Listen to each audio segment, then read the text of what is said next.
Bonjour, une vidéo sur une frisquée condensation, un truc qui ne m'est jamais arrivé, hein. Donc en fait on avait la chaudière ce matin quand je suis arrivé, elle était en pression maximum atteinte, 3 bars.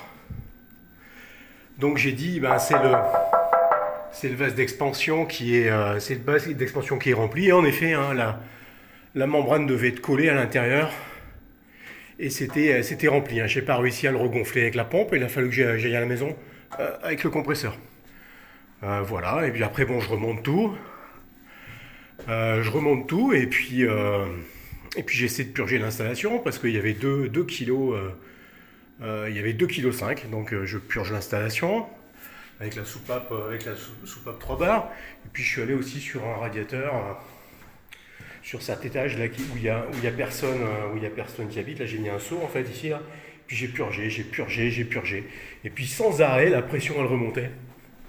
Elle remontait à 2,5 kg, donc j'en ai déduit que ça pouvait être le pressostat qui est le pressostat électronique hein, qui est défaillant. Hein. Ça arrive parfois là, il y a un pressostat électronique là, vous voyez. Au-dessus du petit moteur là pour la vanne d'inversion eau chaude sanitaire et chauffage.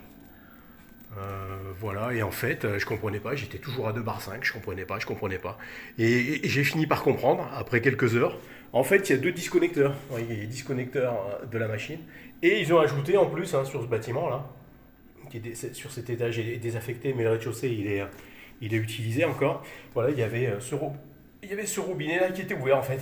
Vous voyez, il était comme ça, donc il me remplissait, excusez-moi, la chaudière en permanence. Voilà. Donc c'était ça le problème. C'était le robinet que le gars m'a laissé ouvert. Voilà le problème. Donc ça le remplissait. Sûrement que le détendeur devait être réglé à peu près à 2,5 kg. Donc il est parti, il s'est barré, il est rentré chez lui, il a fini sa journée de boulot. Et puis il m'a laissé le truc ouvert en plus. Donc ça a fait 2 pannes pour le plus d'un. Il y a eu ce vase d'expansion à la membrane là, qui était rempli de flotte. Hein. Le vase d'expansion, il est à peu près, celui-là, il est de 2017. Hein. Il a à peu près 9 ans. Hein. Ça fait pas très longtemps hein, sur ces chaudières. C'est vite abîmé moi, maintenant, au bout de 3-4 ans. Voilà. Autrement, l'idéal, hein, il faudrait mettre un vase extérieur externe sur ces grosses installations où il y a pas mal de radiateurs. Parce qu'autrement, ça sollicite trop les vases d'expansion. Voilà, une panne que j'avais jamais eue.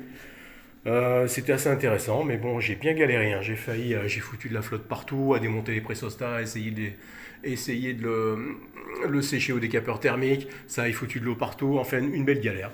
Et vous voyez, là, je suis stabilisé maintenant à 1,8 bar, ça bouge plus. Alors tout à l'heure, sans arrêt, ça faisait le yo-yo. Alors moi, je purgeais en même temps. Je repurgeais, ça remontait.